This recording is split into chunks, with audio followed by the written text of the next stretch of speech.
This podcast is scheduled for one fall. Whoa, who let you out of the basement? Let me do this. This podcast is scheduled for one fall, and I'm still not reading any of this other crap you wrote, so just click your buttons and start the show. Welcome, everybody, to the Gimmick Table. Thank you for joining us again. We got a little bit of another rewind episode here for you today when we are joined by our good friend Teck Tonic. But before we do, the man here with me, as always, is always about safety. In fact, he is the warning label to my Tide Pods. He is Bats. How goes it today, Bats? Pretty good. My mouth is bluish green. That doesn't make you a very good warning label. You Nope. realize if you eat the Tide Pods, after telling people not to eat the Tide Pods, you're sending the wrong message. Well, I had to test the theory out to make sure you shouldn't eat them. Are we going to be able to do this Spoiler episode alert, today? don't. Do I need to call the ER, or should I just wait for you to die on air and we can kind of try to sell that for I don't know. I an only increase had in- one. I think I'm all right. All right, he only had one, guys. So, while he's dying on the air today, make sure you subscribe to us on iTunes or whatever your favorite platform is for podcasts. Really helps expand our reach as well as our guests. And before we get to our guests today, want to give you a little information, especially if you're around the Tennessee area or if you're just an avid road tripper. Is that what you would call him? A road tripper? A road trip Traveler? A road trip enthusiast, Vagabond? and you happen to be a fan of wrestling, and you want to go to Nashville, Tennessee, specifically to see our good friend Jesse and his promotion at Southern Underground Pro Live on February 25th of this year. They're going to be presenting Achy Breaky Heart. You're going to get AJ Gray versus Kurt Stallions in a I choose you match, plus much, much more. We're also going to see Righteous Jesse himself in a dog collar match. Again, that's all going to be taking place on February 25th. It starts at 2 p.m. Doors open at 1:30. Tickets are $15, and it's going to be at the Basement East at 917 Woodland Street in Nashville, Tennessee. And guys, if you want to get more information, you can find them again on all forms of social media, Instagram, Facebook, and Twitter. That's at SUP_Graps. Guys, if you haven't got a chance to check them out and you're curious about this promotion, they're really good. They got a really good vibe, and you're not going to want to miss it. You can find them on Powerbomb TV as well. So if you're interested, you're curious, check that out. You're not going to be disappointed. All right, it's time to get our good friend on the show. So please welcome back to the Gimmick Table. Thinks he's putting me through a table, but I think his idea of reality might be a little warped, but we'll forgive him. Please welcome back, everybody. He is Teck Tonic. How goes it today, Teck? It is going quite better than it has been a lot lately.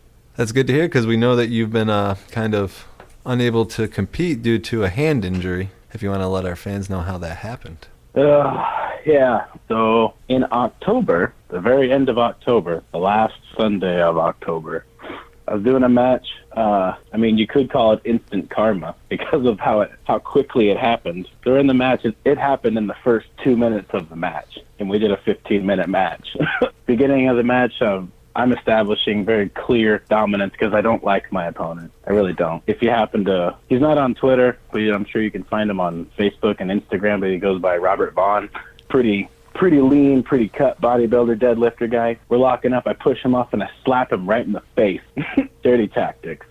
So a couple minutes later, we lock up. I put him in a hammerlock. He squirrels his way out of it, grabs me by my arm, and then does the Benoit takedown, like runs me to the ground and tries to put me in the crossface. I'm struggling to get out of the ring. So I'm like flopping everywhere. I'm crawling to one side of the ring. I'm slamming my hand on the ground trying to grab the rope. And as I'm doing that, on my last attempt to grab the rope and pull myself out of the ring, I come straight down on my thumb.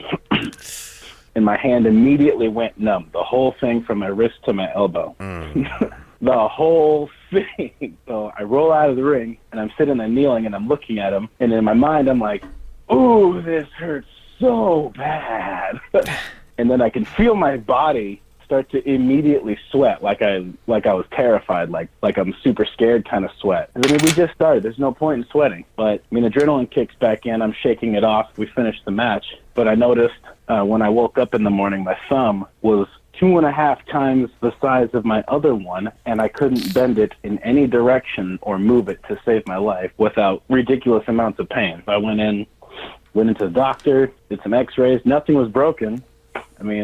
kudos for that. I mean, I've gone my whole life without breaking a bone so far, but it ended up being I tore every ligament in my thumb and my wrist clear down to my elbow. I'm not sure how slamming my hand down on a mat can do that, but that's what happened. So I got put in a cast, and I'm off work, I'm off wrestling. They even told me, don't go to the gym, don't do anything. So I've just been sitting around just gaining pounds. Now, but the cast is off now, so I'm good. All right. Now, some people would call that a freak accident, but I have a different theory. See, I think you knew that we were closing in. We're closing in on that 10,000 download mark, right? And you're a little nervous because you think, yeah, he's a vegan, he's 150 pounds, easy breezy, I'll give him malaria, knock him down, boom, put him through the table. But it's not going to be that easy, and I think you understand that. Deep down in your heart of hearts, you know that I'm going to reverse it. I'm going to counter. I'm going to be hitting the R2 button like it's a PlayStation 4, counter that, and put you through the table. And so you had to go to extreme measures, and you didn't need to. You could have just sent me a message on Twitter, been like, hey, dude, I don't want you to hurt me, all right? That's like postponing a birthday. I wouldn't want to do that. Yeah, I think if he's going to be worried about anything, it's going to be splattering you like an egg on that table. I mean, I think you missed the crucial part of I tore every ligament in my hand and my wrist and my thumb and still wrestled for an additional 15 minutes. Well, I never said you weren't tough. I don't think I'm afraid of putting you through a table. I think deep down you know that it's not going to go as easily planned. And that perhaps, the 150-pound vegan is going to reign supreme because, No. Yeah, I'm going to do it for vegans everywhere. I'm going to take the power of all vegans in that moment. The words I'm going to channel them. Vegan and reigning supreme do not belong in the same sentence whatsoever. I know, that needs to be quoted. I mean, there's got to be some people out there that'll agree with me. Yeah, other vegans. And some of them are a testament Actually, to I don't even think strength. most of the other vegans, because like, no, that's like cruelty on another level, man. I do have one question. Why did you roll your eyes like you were having an orgasm when you just said that? I feel like hippies or vegans always get an orgasm every time they tell people they're vegan or say like, vegan's better than everything, man. I'm pretty sure I just said that and my pants are dry, sir. So your theory is invalid. I mean, maybe you're not a true I vegan at heart. Now, but regardless, it's okay, Teck. If you don't want to put me through a table, if you're worried about what's going to happen, I mean, I'm sure we can find. I can just jump off the top rope and put myself through a table if you're worried about it. But that's not giving people what they wanted. I think besides you, only Daryl wants to see me go through a table. Hi, Daryl. No, I want to see that for sure. You know what? Name drop. You want me to ask your girlfriend if she wants to see that? Go ahead. Hey, Rabbit, you want to see him go through a table? Oh, come on! Quote, fuck yeah, I want to see him go through a table. Well, I guess we know who's sleeping on the couch tonight. Probably going to be you because she doesn't want to hear you complaining. Oh, my back. I am going to no-sell your extra. power bomb, sir. I don't think you're going to have a choice on whether or not you get to sell that. I'm going to pop up faster than Leo Rush. Unless he does it to you on trampoline. Nope. I mean, the only way you'd be popping up is if I threw you so hard you hit the ground and then bounced back. And I'd be perfectly I fine. would really stand up and just crumble. It'd be like video games when, like, the death sequence is not very good and your body just kind of falls over without any movement. It's Just like, not even a rag doll. Like, you turn into like a dummy and just fall over off that. Standing there for the finish him and then just not doing anything. Yeah. Like, oh, I can't get the combo, motherfucker. Jumping front flips and back flips until they fall over.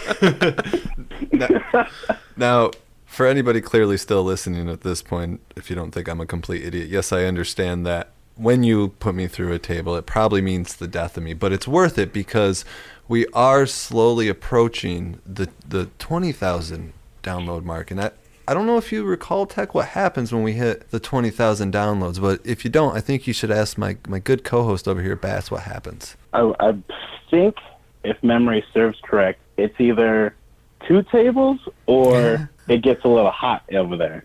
Well, it has nothing to do with tables or my body or my physical harm. Bats, why don't you clarify his misinformation. Matt thinks that I'm gonna get a tattoo of part of our logo on my ass.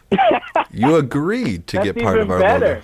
I don't have any You have to tattoos. get matching ones, left cheek and right cheek. I'll never be able to be buried in a Jewish cemetery. You're not Jewish, so that works out. But I like your idea, Teck, because how about we do this? We hit 20,000 downloads. You get half the logo tattooed on your ass, and I get the other half tattooed on my ass. So when we put our cheeks together, it creates the Gimmick Table logo.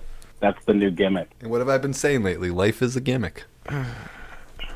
Now our asses can be one too. My goal for 2018 is to see how long I can get before Bats quits the show. How weird am I going to have to be? Oh, I mean, I don't really have anything better to do, and I still live next door, so. Yeah, I mean, worst case scenario, if you stopped coming over, I would just start doing the podcast outside your door of your apartment. I guess you could go to the front area there. Yeah. They got a nice little table out there. Also, a good point for all our listeners and you, Teck. We never clarified what this table is made of, so it could be a styrofoam table. No, it's a regulation table. An invisible table made of air. You know what we could do? We could just make a day of it and just like go to all these like little hand-me-down stores or whatever and just find a table. Okay, pick Like out one of those like 4-inch thick tables made from driftwood. I think that'd be great. like a solid oak or solid maple dining room farmhouse style table. I watched Not a soft balsa, not one of those. I had a cringe moment about going through a table because I watched the other day where over from New Japan when Kenny Omega's laying on the table and Finn Balor does the coup de grace from the outside of the ropes to him on the table, and the table doesn't break. Nothing breaks. Oh, no. Just his heart. Yeah, and it's just a little bit of, I think Kenny Omega died right there. But those tables over there, they look a lot thicker than the ones they use over here. Well, they're like, made in really nice Japanese factories, not made in America wood, I guess. I don't know. That's confusing. How is it that made in Japan table is stronger than the one that we get made from the same Japan? I don't get it. I mean, they're like harder workers in the factories and stuff. this is getting old. Yeah, it is. No, it's that movie with Michael Keaton. They do like jumping jacks and stuff all together at work. Come on. Michael Keaton, he like works for Ford and he goes and opens up a plant in Japan. Somebody knows this. Okay, so my Michael Keaton movies that come to mind are Batman, Batman Returns, Beetlejuice, which he's only in like 7 to 15 Multiplicity. Multiplicity. We have a list going here. Come on, somebody knows Gung Ho or something. That might be what it's called. That might be the race most. If it's about going to Japan and it's called Gunno, it might be the most racist. Well, it was movie made like a little while ago when that stuff was allowed. Make America Great Again. Let's go back to those days. Okay, it is called Gung Ho. Boom. Directed by Ron Howard. Michael Keaton stars as a wheeler dealer who hopes to save a failing Pennsylvania automobile assembly factory from having to close. Keaton persuades a Japanese auto firm to reopen the factory, retain its staff, and streamline the operation. It isn't long before the American-born workers grow to resent the disciplinary demands of their new Japanese bosses. Everything I said is true. Setting the stage for a comic demand. setting the stage for a comic clash of cultures. The day is saved when it turns out that the poker-faced owner of the auto company possesses a really strange sense of humor. Gung Ho was later spun off into a short-lived TV sitcom starring Scott Bakula of Quantum Leap fame. Scott Bakula. Scott Bakula. I'm going to go with my own hyphen. But that guy who reads the movie intros, he died. So I think that was a good audition tape I just put out there. In a world.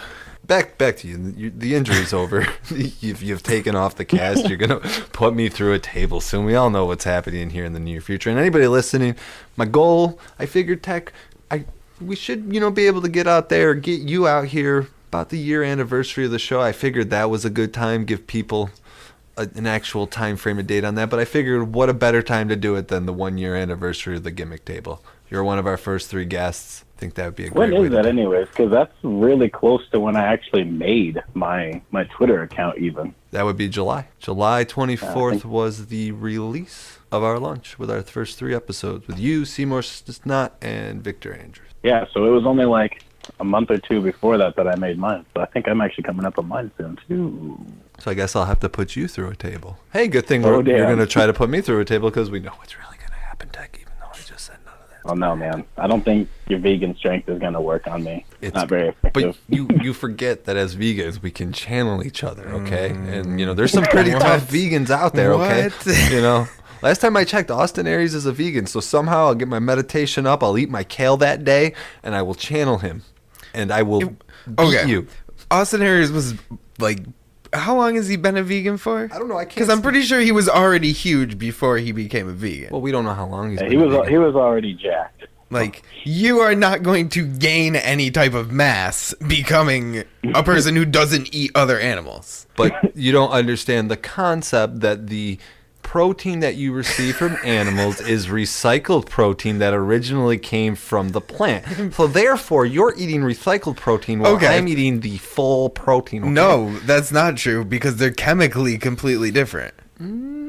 That's like saying that crack is the same as cocaine. It's just not true. I love crack.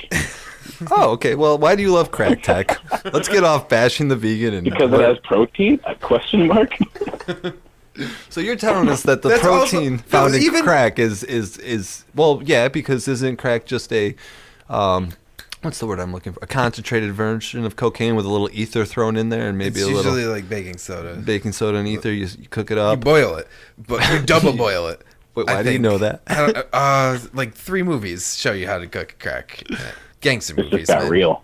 But no, just cocaine itself. Where does cocaine come from? The cocaine plant. I don't know how to say it, but it's a little leaf. If you just eat that leaf, you don't get cocaine. That's not. You can't just snort the leaf and get cocaine. Well, actually, no, you have to cut it with chemicals. They put it in gasoline and stuff, and they extract that stuff out of it. So that's what happens when an animal eats plants.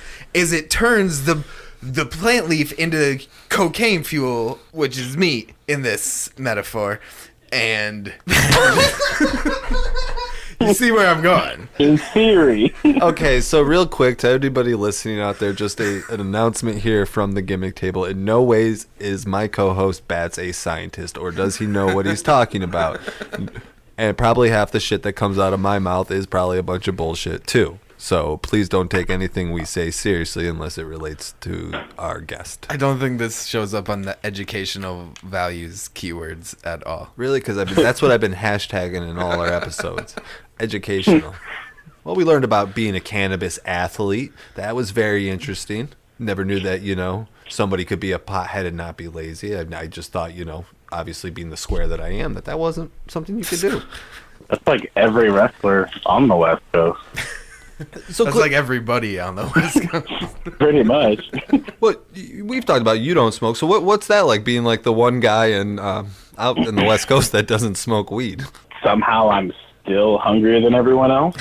And how haven't you killed everybody? Because I feel like they must get really annoyed. Oh, they're probably really nice though. No, it doesn't really affect me in any way, honestly. I'm not like, whoa, hey guys, that's the marijuana. You should be careful. No judge here. I don't really care what other people do. It's their shit, not mine. That might be a good gimmick to try out there, though, if you kind of went out there and started trying to do like a dare officer and try to educate people on marijuana and things like that. It kind of play that as the heel role. Hey man, did you know marijuana's a gateway drug? I don't think anybody would be receptive to that. Well, that's why I don't think that's gonna get over. Well, as a heel it might, though. If you're trying to get over as a heel, it might work, since everybody out there would not probably be down with the dare officer. Yeah, but that's like a level of hate that would be like seated beyond your wrestling fame. Like people would know you outside of the ring as, oh, he's the dude who hates weed. Did you ever the right to censor in WWF back like that? Yeah. I don't know if I'm ready to generate that kind of heat. I think you're ready for it, dude. Whatever, man. Whatever. I'm giving you gold here, and you don't want to You take it. can do that. I mean, if you start wrestling, there you go. That can be your thing. The anti-weed vegan. You'll get the tofu knocked out of you. You know, That's the last one. all you got is vegan jokes, you know, but all we got to go back up to the fact that you brought up the movie Gung Ho. Well, but vegan jokes are so wholesome and fun. It's great. Like, you can't get dirty with a vegan joke. Like, I'm making fun of you for eating plants. That's just disrespectful. I mean, the farthest I can go is to call you like a cow. That'd be cool with that. But you're like you'd be the least healthy looking cow ever. No, it'd be grass-fed cow. First of all, Cows aren't supposed to be skinny. First of all, man, I would be a delicacy to a cannibal, okay? I'd be grass-fed, all organic beef, while you would be the equivalent of a fucking McDonald's cheeseburger. I probably taste just like a pig tastes. But the sad fact So is, it's probably like pure bacon. 100% of my body. the sad thing is, though, that the pig is better looking, and the pig has more intelligence. So really, in this That's situation, debatable. if you both taste the same, vegans should start eating humans that eat animals, and eventually everything will work its way out.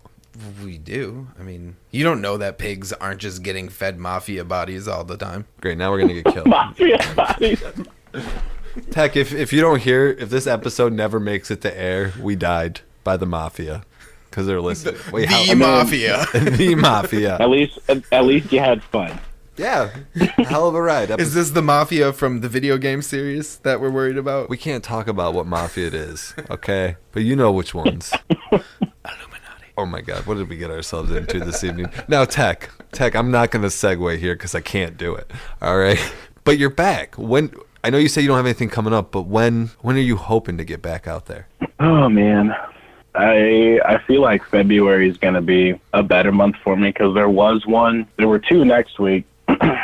But even as excited as I am to be going back to wrestling and working, I don't think that would be smart because I have to see if I can actually work with my hand the way it is. If I can, then I can definitely wrestle because part of it is bending metal, using hammers, and fixing doors and picking up huge semi-truck trailer tires and whatnot, all that. If I can do that, then I can definitely wrestle.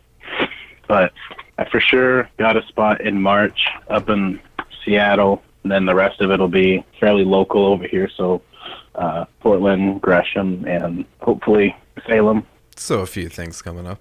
Now, are you like a blacksmith? No, I'm a trailer mechanic. So I fix the trailers that you see at like docks and like semis are pulling down the highway and all that. Oh, word. So you weld and stuff? I can, yeah. Nice. You ever watch Forged in Fire? No, but for some reason I know I want to. You Because do. they do all the fun stuff. Oh, dude, watch people make knives and like the one episode made a knife in 30 minutes. It was crazy. He like had to start over at the end. He broke his knife in half and started over with 30 minutes left.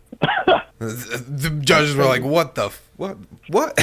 Yeah, check One of that my out. first trainers actually did that kind of stuff. He did a lot of metalworking and fabricating, and he made his own Wolverine claws, and they complete with the whole thing, so you could slide it on your hand. The blades were like freaking, I would assume 2 feet long, super crazy sharp. He made his own lightsaber with the metal handle, had the lights on it and everything. Everything was totally made out of metal, fully functioning and all that. He had like this little compartment for like dry ice and stuff that would shoot. There was a light, like a red laser light at the bottom, and he fixed a tube that went all the way up, turned it on, lights up the color that you want, creates the fog inside. It's so cool. sweet. That's pretty dope. You ever see those Kyber sabers? No. They're like legit, like it's like a legit lightsaber company. I mean, they like you can like do battle with them and stuff. You can smack them against each other, and they're like those toys like when you were a kid, but like for adults, they're like legit and they're expensive. But I don't know. You look them up on YouTube. People do some like cool like fights, choreographed shit with that, like real Jedi masters. That's interesting. Yes. No, it's not. It came out of his mouth. All right. But It's your story reminds me of this one time I was growing some kale. Oh my god. I'm just kidding. What? Growing kale is very hard. I would say that Yeah, I don't it's think you can even grow it around here. It's probably one of the hardest jobs. Growing kale is probably harder than wrestling. You say growing tail? Jesus. Next.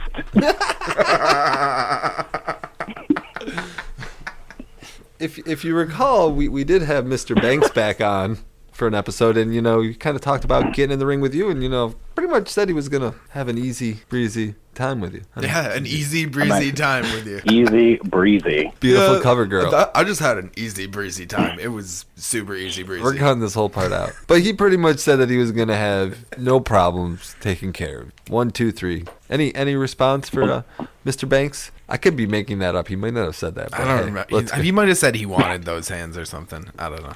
something like that. I feel like he didn't say that because I haven't heard his, but I did. I actually just heard half of Phoenix Kids since he is local to me and I know him. But I don't know if oh yes, because if Banks did say that, then I wouldn't count me out just yet because I have, I don't know, awkward amounts of strength, as some would call it. What? Yeah, well, explain that. Like my Robert Vaughn after the match, because I deadlifted him off the ground for a German and then threw him over my head. And in the back, we were talking about my hand, and then he was like, "I've never been manhandled before, unwillingly." And I was like, "Well, it's just kind of what I do." So I think, I can run with the big dogs, and I think that'd be a fun, entertaining match as well.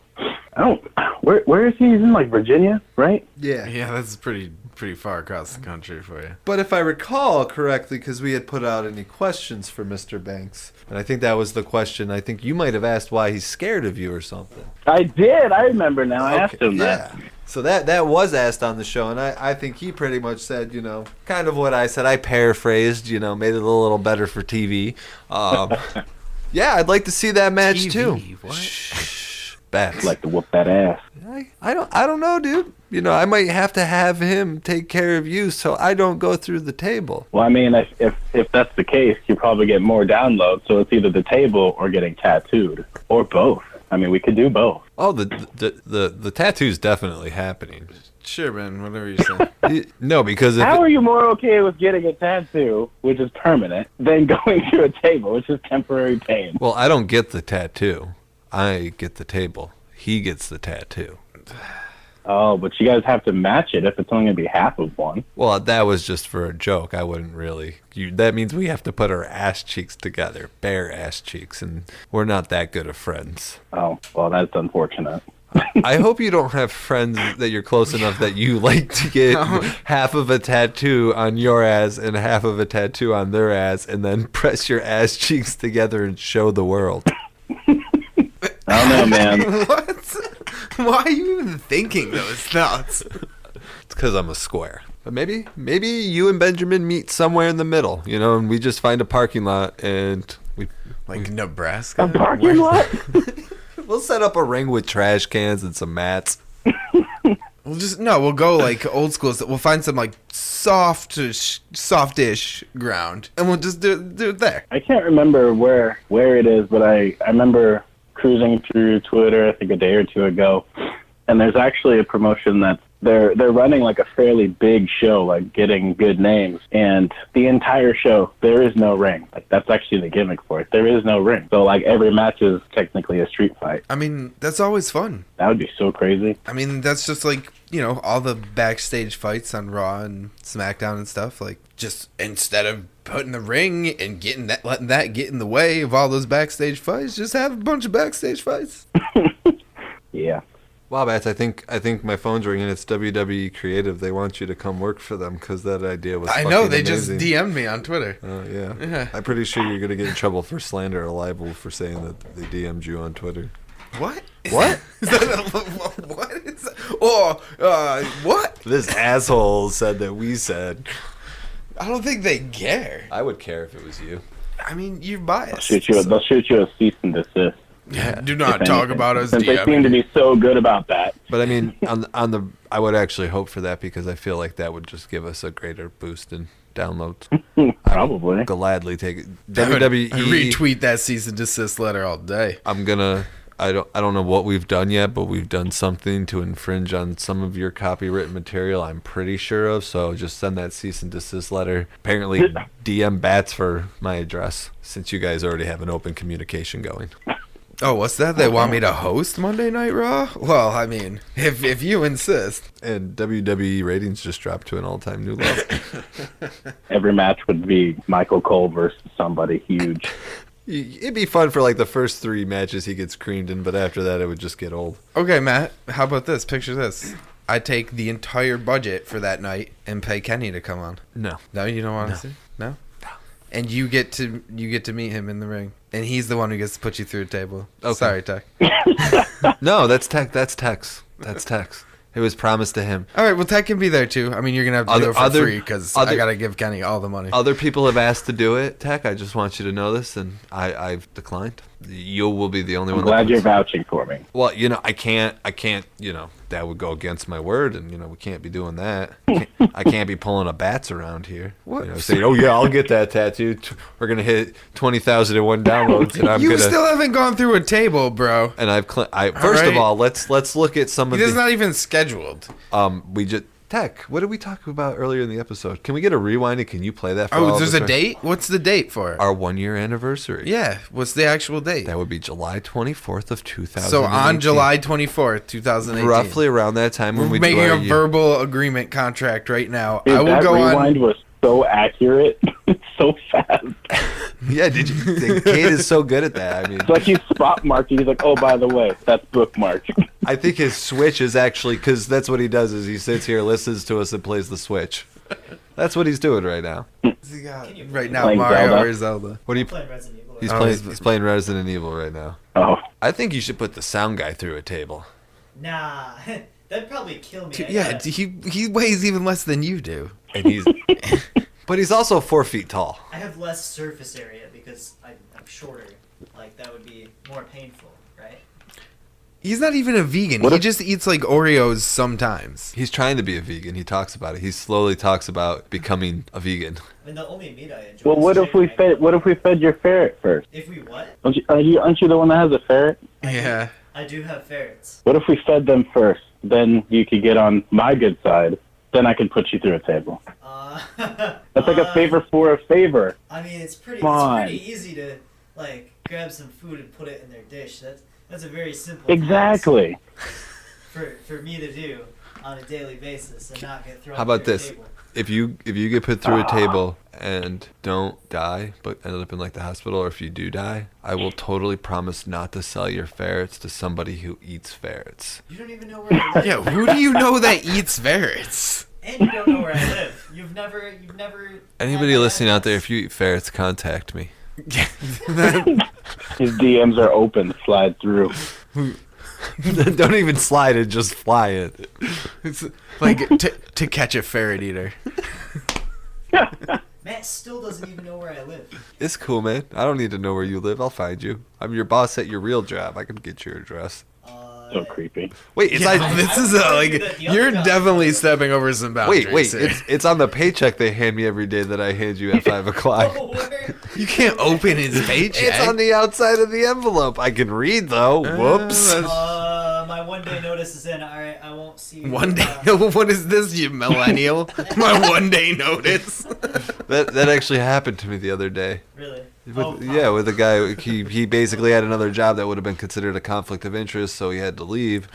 And it was just really funny. Is he's a good kid, and he's leaving, and we walk outside the building, and he finally turns around to me, and goes, "Hey, I can finally do this to you," and he fucking flicks me off, right? And I go, "That's really funny, because you know what? I can punch you in the face now." And he's like, He's like, oh yeah.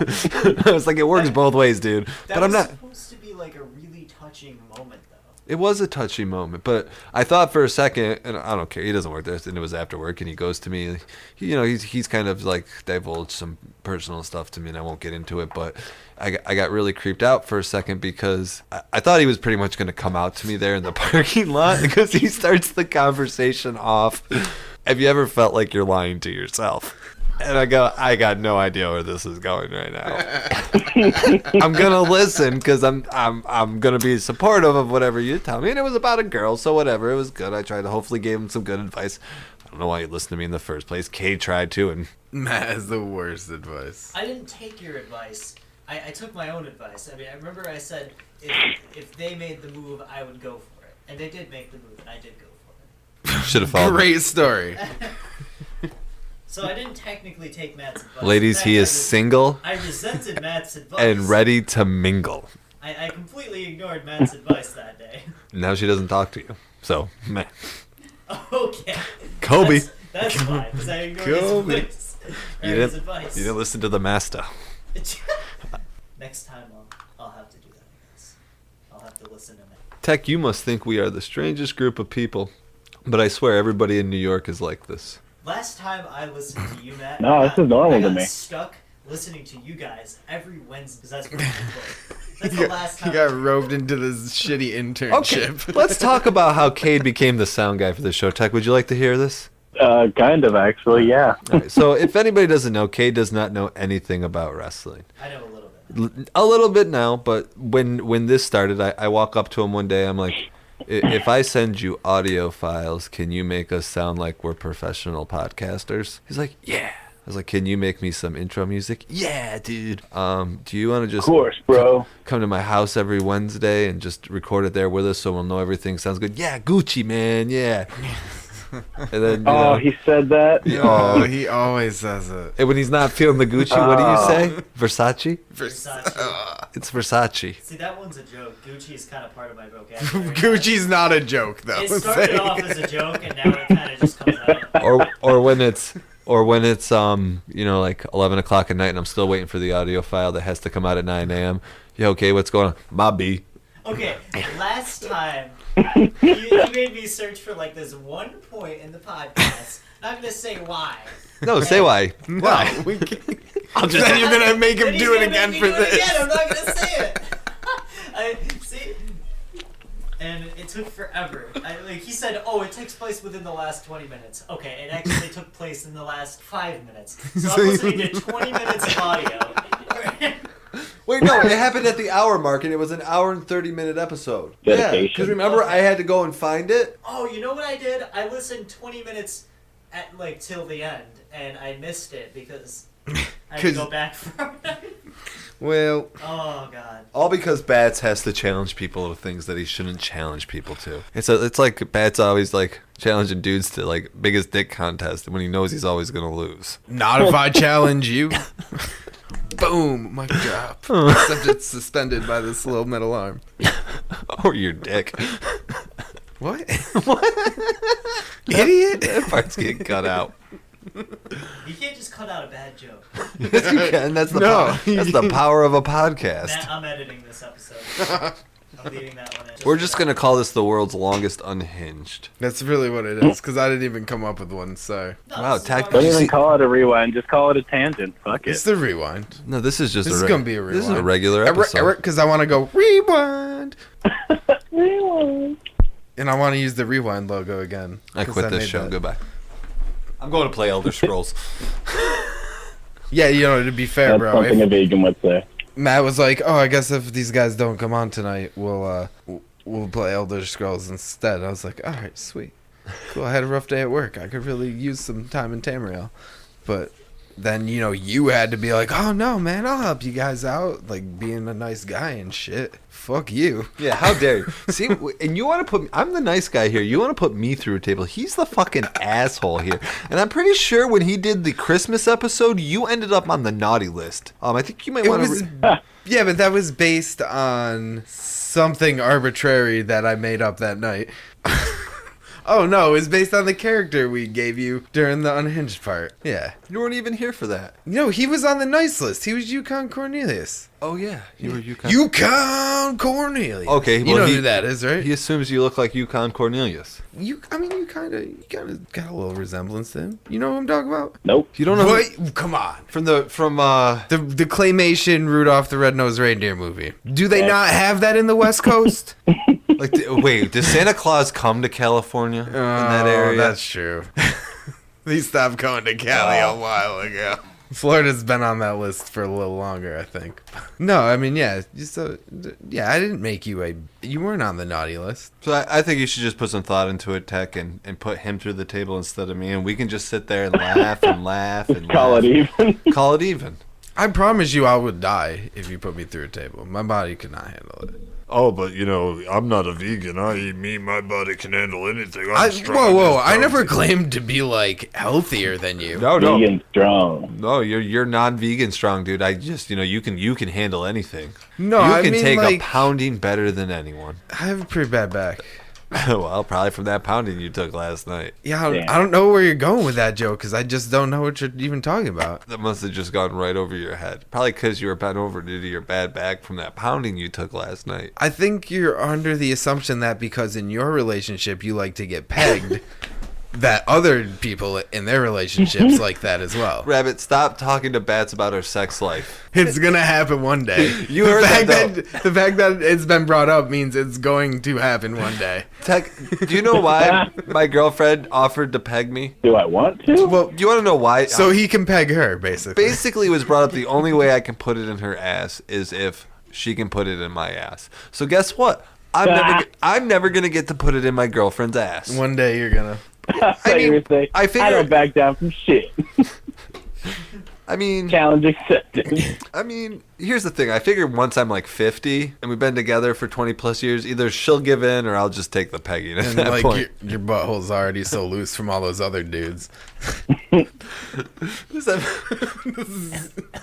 We're not gonna have any listeners after We're not this gonna show. have any content. You have to cut it off. Oh no, we can leave that part in. What's wrong about that? Well, no, it's fine. I mean, fuck it. Okay. Fuck it. It's a rewind. It's a rewind episode. You know, we're casual. I drank a solo cup full of wine. Oh boy, I forgot to watch what he was drinking before we started the episode again. God damn it. So Boxed wine. So to Teck, be- you've moved on. Let's get back to the wrestling here. It's been a minute. Teck, I feel bad for our listeners. You've just been sitting here laughing, going, "Oh my God, what did I get my?" This is what happens when we don't have show notes prepared, though, folks. This was all on the fly. So once again, Teck, thank you for. This is helping. precisely how I like to wrestle. On the fly with little notice of what's happening. All right, all right. Yeah, I mean, to be honest, I just wanted to talk about like what you've been watching on Netflix since you've been hanging out, you know. He's like a creepy girlfriend. Great. What? I mean, I'll tell you all about it. Have you guys seen Ripper Street? Nope. No. Have you heard of it? No. Is that's the Jack the Ripper thing? Yes. Yeah, it's like a little series. It's like, I think it's five. It says series. It doesn't say seasons. I don't honestly know if that means anything Well, different than seasons. So It's I just Netflix, assume it's the same right? thing. Yeah. So it's like, because like the ranch in that disjointed show, they're like in parts, not like seasons, because they come out like every few months or so. Maybe that's what it is. All I know is that it's super crazy good, and like half of the crew from Game of Thrones is on it. Oh, really? Yeah, like there's a ton of people from Game of Thrones on it. It's got a similar. Let's see, I don't know how to put it. Similar like boob to dick ratio. So Bats would also enjoy this show just as much as I would. I mean, it's super good. Like I love it. They got it's not straight up Jack the Ripper 24/7. It's like they've got a ton of side stories. Like I think they only mentioned like Jack the Ripper like 3 times. No, all right. But it's based in like the same exact location situation, and like the main characters, the chief inspector, and like that's been his job and life goals to figure out where this guy went, what happened, and all that nonsense, and all the stuff in between, That's all cool. the cases in between. Yeah, because I mean that like whole saga took place over a period of time. It wasn't just like one murder. Yeah. You know. Yeah. I like to watch more manly shows. Like currently I'm on like season 3 of iZombie. Spartacus. Or the 10th millionth time that I've watched The Office from episode 1 to the finale. Yeah, I just switch between The Office and Parks and Rec. Yeah. You got to switch to Parks and Rec then, if that's the case. I mean, like I watch all the episodes of The Office, and then I watch all the episodes of Parks and Rec. You know, it's my like fall asleep to show. Like I put it on Yeah, it's background noise. Like if I'm writing show notes or something, Yeah, if I'm when working I'm on the doing website, the covers. I'll have Office on. But it's great because like I started watching The Office and I had a friend who never saw it, and I was like in one of my rewind modes of The Office, kind of like this rewind episode, and he comes over and he's like, I've never seen this show. So I had to start it from episode 1 again. So I don't go back to where I left off from where my last start was. Nope, I just watched it from episode 1 all the way through again. And I'm almost finished with it again. And then maybe I'll watch the one season of Freaks and Geeks that existed. So, pretty cool show. Jesus is just all right with me. Freaks and Geeks. Freaks and Geeks was a good show.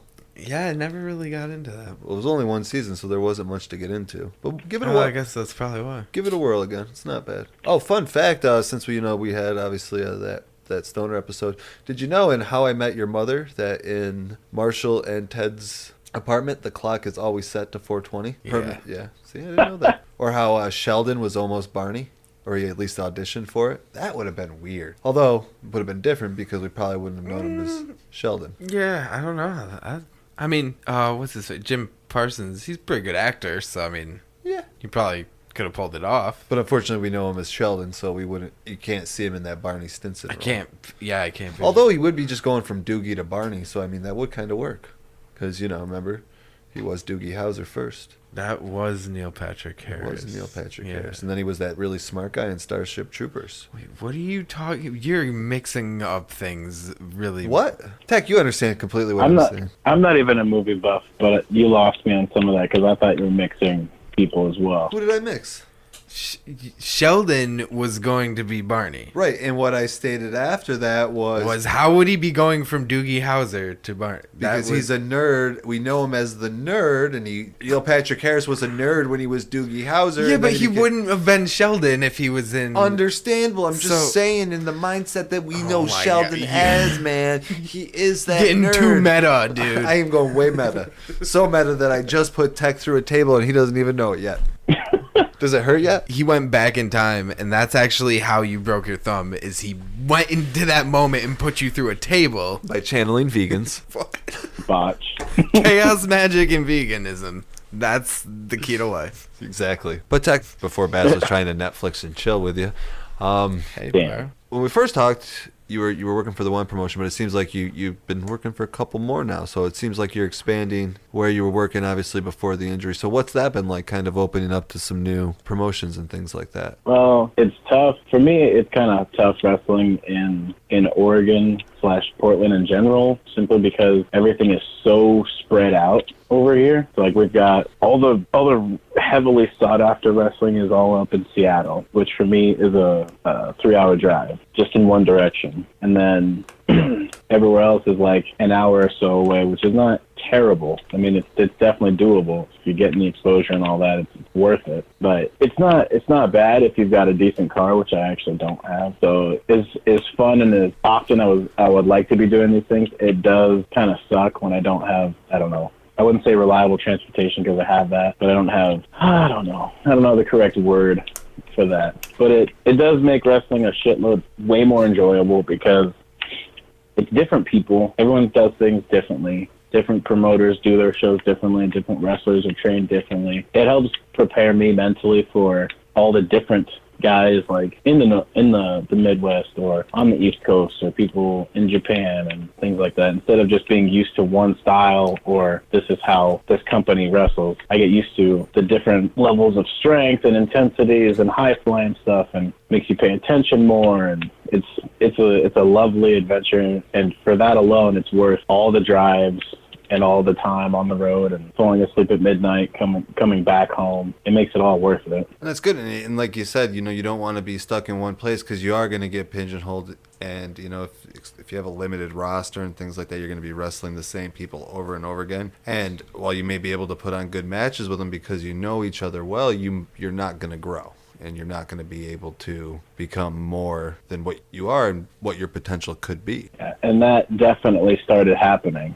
It felt like it was happening like week after week after week, like even in training, like a lot of people stopped showing up, and you could see it in the shows. Like I'd even have fans come up to me and be like, "Hey, you shouldn't wrestle this person anymore," or why is this person still here? You should be at this so-and-so promotion. I mean, it's kind of a wake-up call when you have people who are sitting in a chair who paid to come watch telling you you shouldn't be here. You should be going other places. I guess I kind of took that in my own stride. Well, it's definitely good that, you know, you didn't allow yourself to get stuck there, because either two things are going to happen. You're going to be blinded by what's going on there and think you're the greatest, or you're going to become bitter about things. You know, there's a lot of people that think that just because, you know, they're a wrestler, they're local, that, you know, they have a fan base, they get people to come to the shows, that, you know, they're the greatest thing ever to enter the ring. And yeah, that's more true than I would like to admit. Like, a lot of people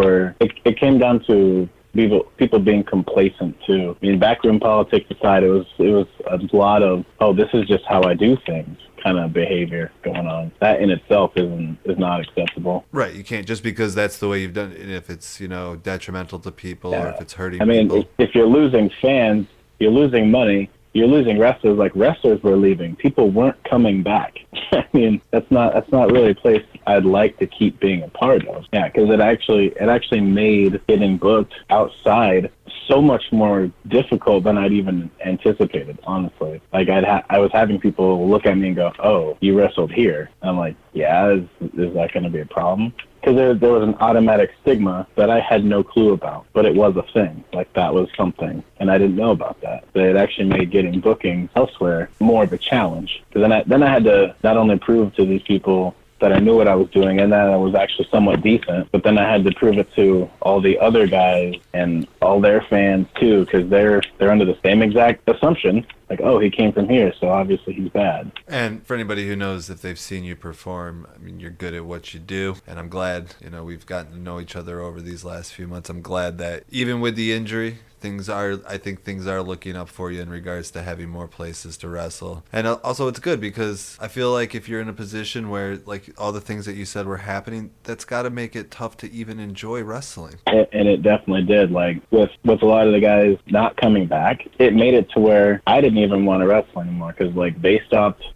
caring. The matches showed. Like, every single grievance that was going on was visually demonstrated. Like, if someone was upset, everybody could tell, even the fans. I mean, it was getting kind of nasty. Right. And when you get to that point, I think you did the right thing. You examined the situation. You decided the best thing for you, for your career, for your future was to walk away. And I think that you'll see that probably here down the road, it's going to pay off for you, that you're willing to grow. You know, you're not going to just believe the first person that you meet that tells you to do something this way or this is how it is. You understand that, you know, there's more than one angle, there's more than one perspective to any situation, regardless of what it is. And I know we've had a lot of laughs and having just a grand old time so far, but I would like to press one rather important thing that I've taken from this, and that has been repeated to me constantly, to anyone who's either new or is afraid to branch out, because this was also something that I had to deal with, was being told that I wouldn't get booked anymore if I went to different promotions, or that I shouldn't go somewhere else because they're, quote, competition or anything like that. I mean, if you haven't signed a contract, then you can go do whatever you want. You can wrestle wherever you want. Your promoter and your booker cannot tell you can't work here, and you can't work over here or so and so, and if you do, you're not going to get booked. I mean, if that's the case, then you should just leave. Right. Because that's someone telling you you're not allowed to go make business. You're not allowed to spread your name. You're not allowed to promote yourself. You're not allowed to grow. You need to stay here and be a big fish in a small pond. It's not allowed. I'd like everyone to really understand that. Don't use it as a threat, though. I mean, just keep it in your head. Like, it's not one of those things that you use as like a trump card. Right. It's more of a defense for yourself. Right. I think if you're in a position, like you said, you know, and you're kind of looking to expand your fan base and move on to new promotions and put yourself out there in front of new people, and your home promotion is kind of looking at you and kind of trying to dissuade you from wrestling anywhere else. And I understand that, like, you know, if they know a promotion might not be the best promotion and for your safety, and if they come at you with that angle, but if they're just saying every promotion in general because it's competition, that really has to make you kind of look at them more than the promotions that they're talking about. What's wrong there? Why are they being this way? Why are they worried about competition? Because really, competition, any business should think competition is good, because it's a way for you to set yourself apart. And that was my entire clear reasoning for branching out. I mean, the competition where I was non-existent. I mean, you have guys, like I said, one of my favorite things to do is to not go over spots in a match. I like to go out there and just wing it, do everything in a match. To me, that shows maturity and actual ability. That might sound harsh, but that's just how I view it. It's not intended to be a dick move or anything, but that's how I gauge crowd interaction. I mean, if I plan a spot and I'm like, okay, cool, remember this is the superplex spot, and everyone's on their phones or going to the bathroom or getting nachos, and you hit it anyways, not a single person saw it, so therefore it's irrelevant, and you wasted all that time and your body for nothing. So I'd rather go out there and gauge it based on interaction. But getting back, the competition, like I was mentioning, started dwindling because, like I'd said, people stopped coming to training. Other wrestlers quit showing up entirely. Or, I mean, it got old doing matches where I felt like I was not able to perform at my best because I had to keep it either subpar or on a level that did not promote me as who I was, and I felt like I couldn't promote myself accordingly, and that wasn't acceptable anymore. I needed to go places where they embraced change, or that actually challenged me, because their guys do train and their guys are good and they are ready for a different perspective and for someone different. I mean, I like to think that I offer that, and so far I've had a lot of good feedback. I've had a lot of people vouch for me, even when I was talking about getting bookings being difficult. A lot of the guys that were wrestling at other promotions elsewhere, the long drives and wherever they went, they'd even tell me, hey, I name dropped you here. They seemed interested. They're going to be, looking for your YouTube videos and whatnot, or they'll be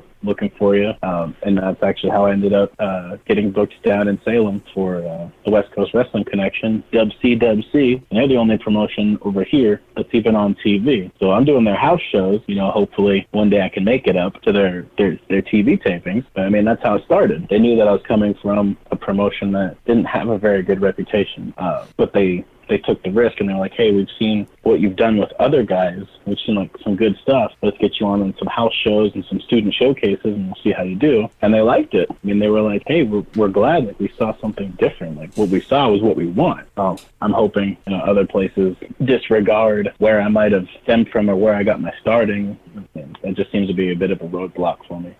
And I think that's kind of unfortunate. And the reason that I say that is because I think a wrestler, especially early on, they may not have a lot of choices in where they can wrestle. So if a promotion is going to give them a break, regardless of how good the promotion is, people have to take that break to get noticed somehow. And if the wrestler chooses to stay there and become part of that environment, whether it's a good environment or a toxic environment, but if it's toxic and it has a bad reputation, that is probably going to rub off on the wrestler a little bit. But if the wrestler sees that like you did and is willing to take the steps to get out of there, it's unfortunate that not all promotions can't differentiate between the wrestler and the promotion, when a lot of people don't have a choice where they start off or where they can get their first break, because there's far more wrestlers out there than there are open slots on shows all across the country. Yeah, and I mean, it actually didn't help my self-esteem or my confidence, because I'm just now, like last week, got the clearing to go back to wrestling and all that from my doctor. So I'm reaching back out to all these people like, hey, just got the go ahead, green light, I can go again. And they're like, hey, this week we're full, like the card's already made, we got everyone in town, but bring your bag just in case, show up. And I had to politely say, sorry, I can't, because I haven't been working for almost 3 months now, and my funds are rather tight. I don't want to make a 3-hour trip for something that I can't guarantee, just to drive 3 hours back. I mean, the show's going to be great. I already know it, because they're a good company. But I had to maybe financially prioritize myself, because that wouldn't have been a smart move for me. But it seems like that, it sucks. But if the spots are open, I try to take them as much as possible. But it's good, with the injury that you can't rush things, though. You got to take your time. Things like that happen. You got to move forward. We went from silly to serious. We did a reverse gimmick table today. That's cool. I can fix it. So, in the words of the Vikings, at the end of the day, we put our fate in the hands of the gods and we let them decide. Or Case Keenum. Okay. I thought you were doing a football reference there. I didn't know you were going a literal Viking on me. He meant the TV show. I've been watching. Actually, I just finished binging through that. The Gods. That was a show. Back to lighthearted. That was another show I was going to try and get into, was Vikings. Oh, you should. Is it on Netflix? It's on Hulu. Hulu? So now I gotta get Hulu. 4 seasons. The 5th season's going on right now. Like, every time I watch Forged in Fire and Oaks Island on History Channel, like, they play previews for, like, upcoming episodes of Vikings, but I haven't been keeping up with the new season because I just finished binging the seasons that are on Hulu, so I'm like, la la la la la la la, covering my ears and closing my eyes, like, till the commercial's over. Yeah. Surprisingly, that's the same thing his girlfriend does during sex. La la la la, please head in this zone. Please finish. I mean, what do you, like, look through the window? A couple times. That's weird. Do you realize that used to be my apartment? The cameras are still set up. What? I whacked off on all your doorknobs before I moved out.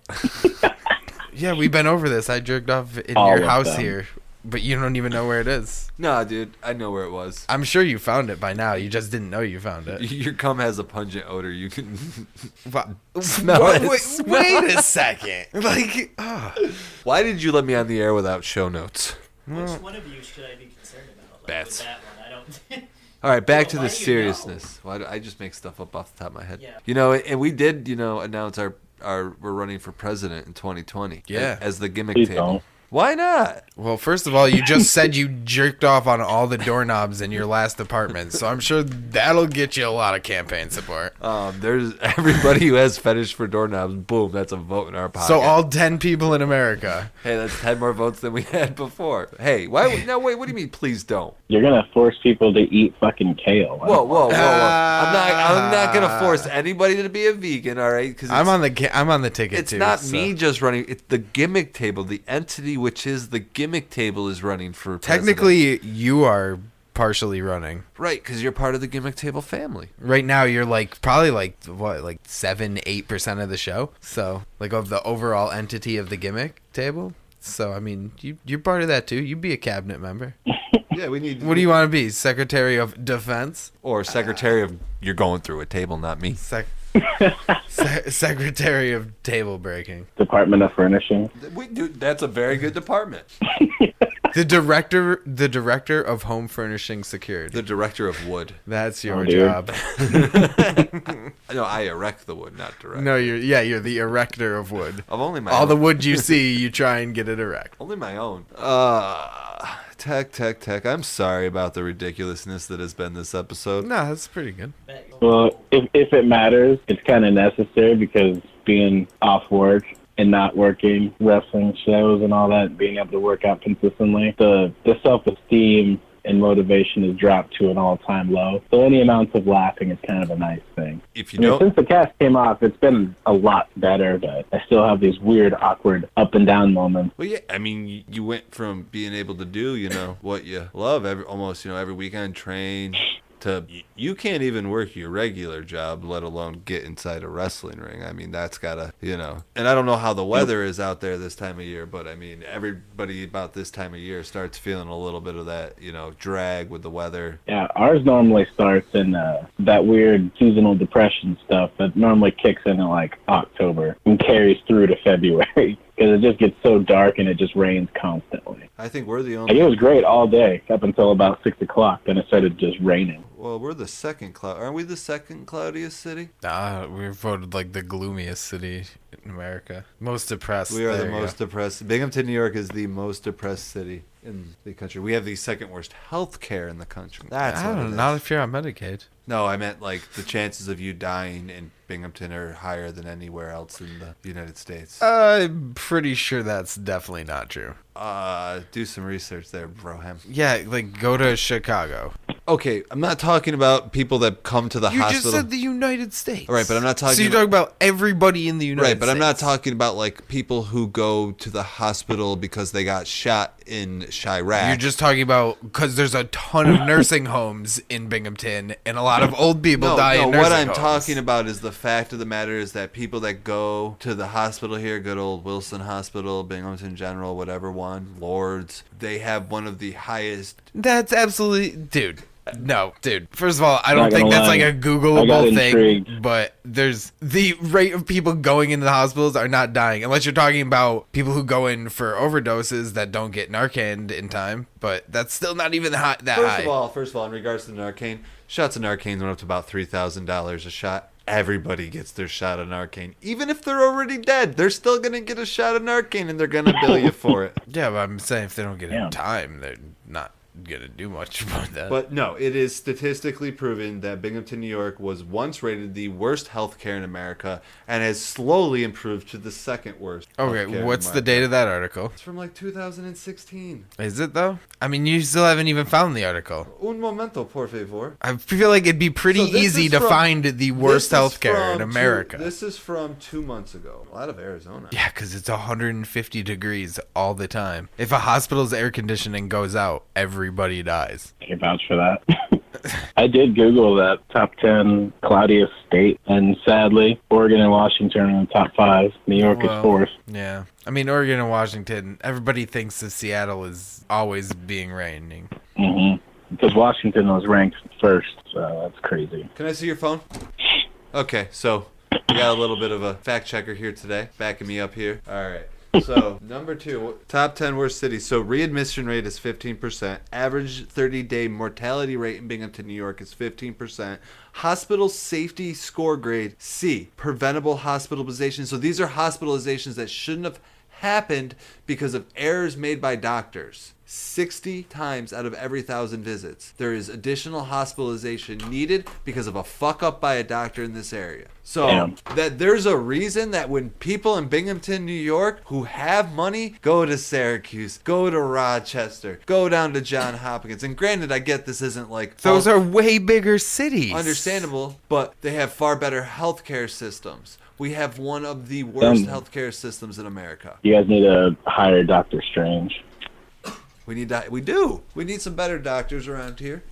We need a lot of shit. But, you know, I don't think doctors really care about saving people's lives. I think they just... No, they go into that for the money. It's the craziest god. There's a few out there probably, that really want to save lives. But really, do we need doctors? Except for children, because children should always be given a second chance. Fuck it. We break our arms, we should just have to walk around with a dangling arm and try to evolve to work with it. Never mind. How do you feel about that? I changed my mind. I changed my mind as soon as I dangled my arm. Had fun going through that table, huh? Well, Teck, we really appreciate you joining us. Can't wait for you to get back into the ring, and we look forward to seeing it, and I can't wait to put you through a table. I mean, everything but the last part. I'm definitely ready for it.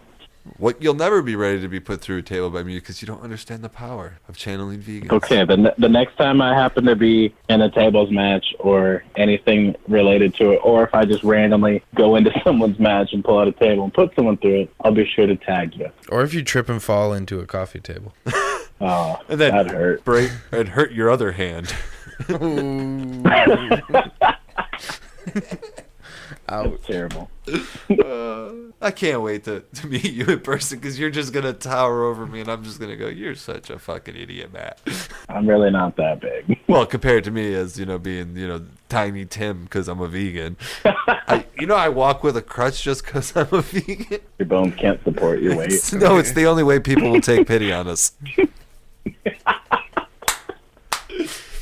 That's why I'm the coolest vegan because I'll make fun of myself better than you make fun of me for being a vegan. I don't know if it's better. I'm always better. You know awesome. why? Because I'm I mean, vegan. you kind of threw being a cripple in with being a vegan. Tiny Tim wasn't a cripple. Yes, he definitely was. No, he was a fictional character in a story, so it doesn't count. Oh my. Anyways. All right, Teck. Thank you once again. I hope this episode has not made you think any less of us than you already could. No way. We wish you the best out there. No, my opinion of you could not get any lower. Don't worry. No. He's like, I'm putting you through 2, 3, 4, 5, 7 tables after this episode. Well, that does it here for us, folks. Thank you once again for Teck Tonic coming back on the show and giving us an update on what's been going on. Not much, but he's going to be back in action soon, so make sure you keep an eye out for that. Go right to our website, gimmicktablepod.com, and you can find all his social media information. You can also go there for merchandise, as well as all our episodes, and my co-host's wonderful cover art. He does a great job, spends a lot of time vigorously working on those, so you have something appealing for your eyes. I'm just trying to put you over, man. Somebody's got to put you over in this life of yours. I'm fine with the way it's going. Like we said, we got the website, but you can also listen to all our interviews on iTunes and all other major platforms such as Stitcher, and we're even on YouTube and iHeartRadio. And if you're vegan, I apologize for nothing that I said. So, sorry. Yeah, if you're a vegan, come on, guys, don't be a bunch of wimps. Just handle it. He's gonna die before us anyway, so it's all good. It's true. It's damn true. The world's gonna end, and we're all gonna die at the same time. Vegans will survive. We're like Somehow that makes you immune to nuclear holocaust. Sure. yeah, we're like cockroaches. Fine analogy with me. I figured it would be as soon as I said it. And guys, if you like our sense of humor, you'll like our friends as well. We got a bunch of good podcasts out there. We got the WNA podcast. We got Wretched Wrestling, Smart Spot, Raw is Bore, and always the Brocast, all the way from Australia, spelt with a K. You can find them on all forms of social media, Twitter, Facebook. I even think some of them are on Instagram. They do periscopes as well. Some of them are sexy, some of them are Fred. But hey, that's the way the cookie crumbles, and that's today's episode of the Gimmick Table. We appreciate you guys being here so much. We'll be back next week. Have a good one. See ya.